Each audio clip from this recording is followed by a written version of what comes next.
guys, and welcome back to Story Time. So today I have got a great story to read to you all. It's one of my favourites and I love it, and there's so many rhyming words. So as we read this, keep a listen out for the rhyming words that you hear and see if you can recognise which words are rhyming words.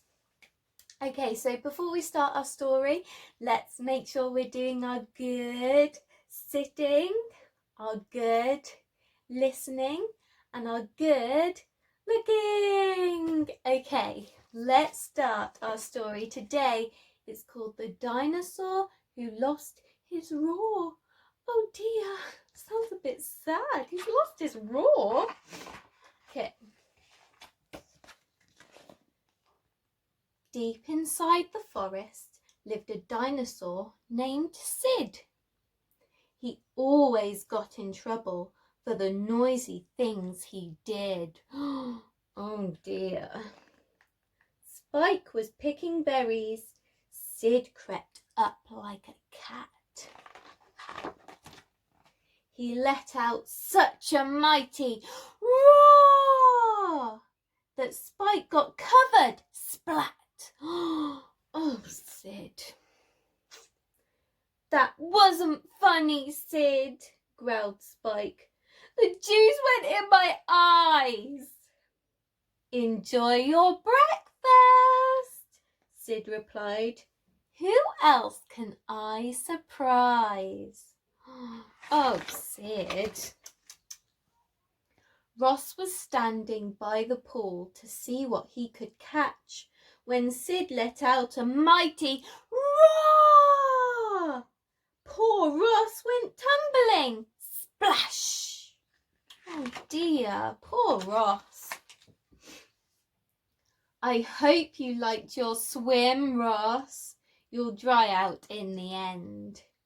That wasn't funny, Ross replied. I thought you were my friend. Sid saw Ellie hunting eggs. He sneaked behind her back. He let out such a mighty roar. The eggs went flying. Crack. An excellent surprise, laughed Sid. You just can't beat my roar. But when he went to bed that night, his throat felt rough and sore. Oh dear.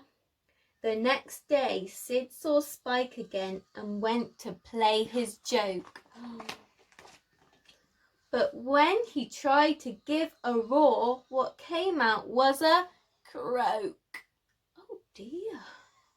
Ha ha, Sid. You've lost your roar and you can't scare me anymore. Ross was balanced on a rock. Sid went to scare him off.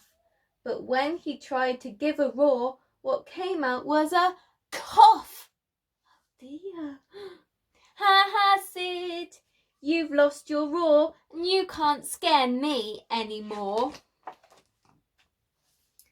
Sid tiptoed up to Ellie, but struggle though he might, no roar would come out, just a rasp.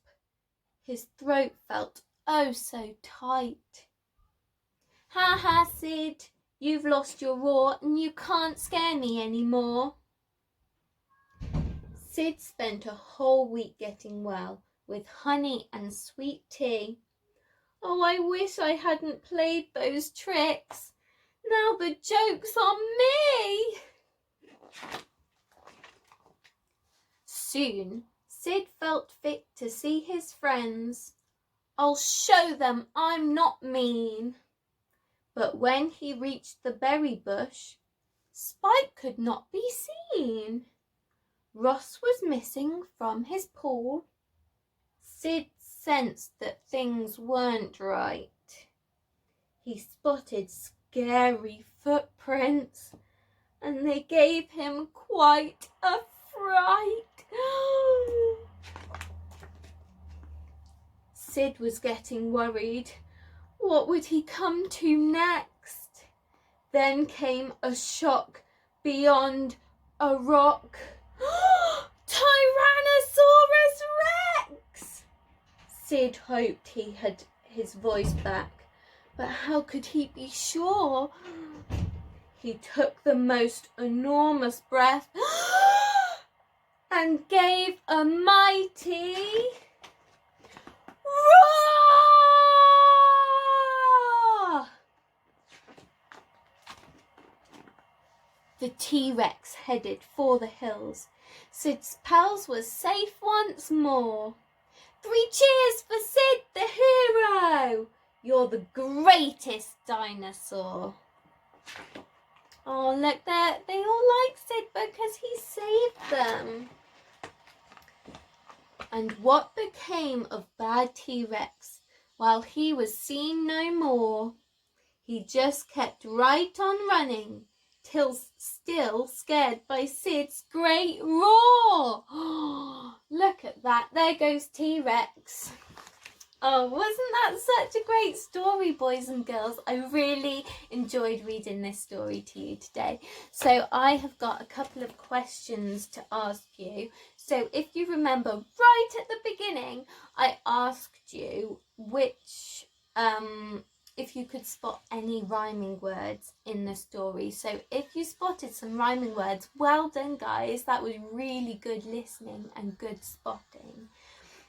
So I've got 2 more questions. My first one is, at the beginning of the story, was Sid kind to his friends? Was he kind to his friends, or was he not kind to his friends at the very beginning? Can you remember? And my question number 2 is, what type of dinosaur was the big scary one at the end? What type of dinosaur was it that Sid scared? Can you remember? They might be a bit tricky questions, but see if you can have a go, see if you can answer them. And I will see you next time for another story time. Bye, guys! Also, make sure you subscribe to our channel and give all our videos a big thumbs up, and I'll see you next time.